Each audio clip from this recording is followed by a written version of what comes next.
Welcome everybody to the presentation of the SBDI Support Center. My name is Matthias Obst. I'm from the University of Gothenburg, and I'm also representing the Gothenburg Global Biodiversity Center. Now, I would like to use 10 minutes to present to you our basic concept, how we are planning to interact with the scientific user community, both in Sweden as well as abroad. In order to show you that, I want to start with this illustration of the infrastructure as it exists of today.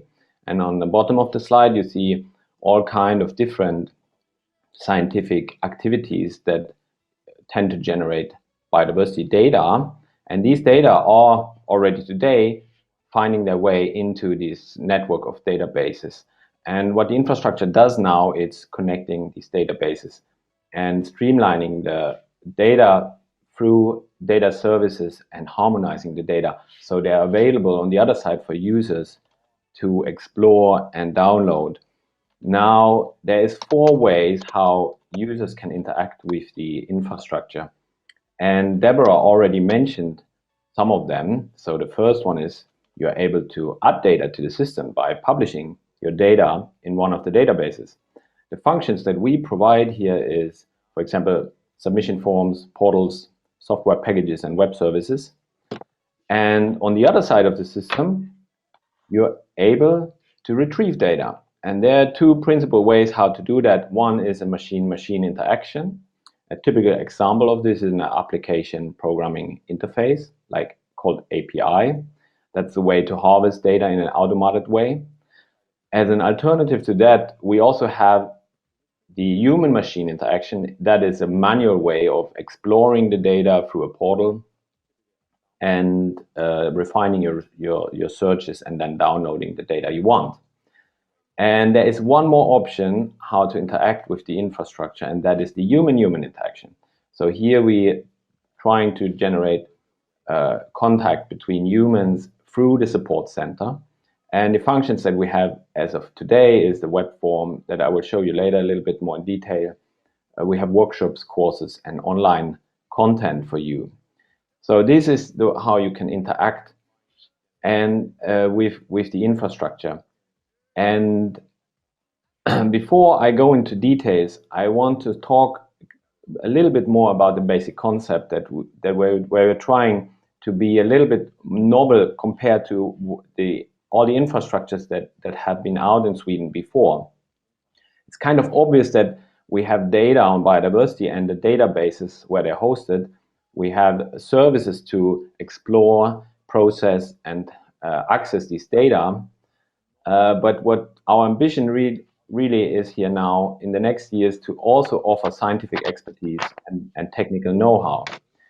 Now, how are we going to achieve that? The basic idea we have here is that we really want to embed this infrastructure firmly into the scientific community. And the way to do that is to affiliate ourselves with large networks, scientific networks, or major scientific groups or projects. And Deborah already has shown to you some examples that you find promoted on the website. These are projects that either utilize the data in infrastructure, or they're actually providing a lot of the data for the infrastructure. So these are the projects we like to be strongly affiliated with. And these lists that you find on the website are by no means exhaustive or comprehensive. So if you find yourself where you think your project or your network would fit very well into this portfolio, then please contact us and we take a look at this together. Now, coming back to the human activities, one of the very successful way of connecting the infrastructure to the scientific community is by training and education activities. And we have in the last years developed these 4 formats that you see here. We have classical PhD master level courses in the topic of biodiversity informatics. They are a little bit resource intensive, but we're really trying to add more of these courses in the future. We already have some of them established. So they are a part of the university the university's educational agenda, so to say, and they are reoccurring, so they're coming once a year usually. In addition to that, we have much more ad hoc formats to create workshops on topics that the users think are interesting. So we have usually scientists that contact us who say they want to teach or be taught in a certain topic, and then we start organizing very short events with a lot of practical content and a lot of hands-on focus. And both these workshops and the courses, they create a lot of content. There are lectures, tutorials, presentations, recordings, inputs and output files, and these pieces of content, we are wrapping them up into e-learning modules under certain topics. And these e-learning modules, you can find them on the website, and you can download them anytime and run them yourself. And the last format we have is the webinar format. That is something we are here today. It's more like a discussion forum, a seminar that we are recording and making available online. So that is the training, but we also have other classical support functions. Some of them have already been shown to you by Deborah. We have extensive support pages. You can browse them, and they're not static, so they are continuously updated based on the user feedback we get. We also have the frequently asked questions, which we planning to update and populate with the contents that we get in based on the interactions with the users. And if you browse these and you still haven't found answer to your question, then you're always welcome to use the actual support web form to contact us. And I just give you a few examples now of the support requests we have gotten so far or that we are expecting to get in the near future. So here are a few examples. I have sequence data. How do I upload them on the system? I have a large amount of species observation data. Can you help me submitting these? Can you help me organizing a course on this or that topic? I'm interested in distribution data for a species that I'm working on. And more recently, we're also getting requests for help with data management plans. I will get back to this in a minute, but before, I would like to point out that we are still a very young system, and it's not unusual to find minor bugs or technical issues, and we appreciate if anyone who encounters these smaller bugs or technical problems that you document it through making a screenshot and writing a few lines and sending them off through the support form. And that way we get a lot of help in addressing these issues and erasing them from the system. On the bottom of the slide, you also see the way that we are able to respond to these type of requests.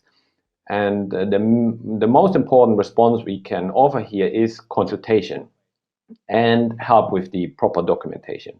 But to some extent, we are in the future also likely to be able to help you with formatting. We certainly be able to help you with training and to write tutorials.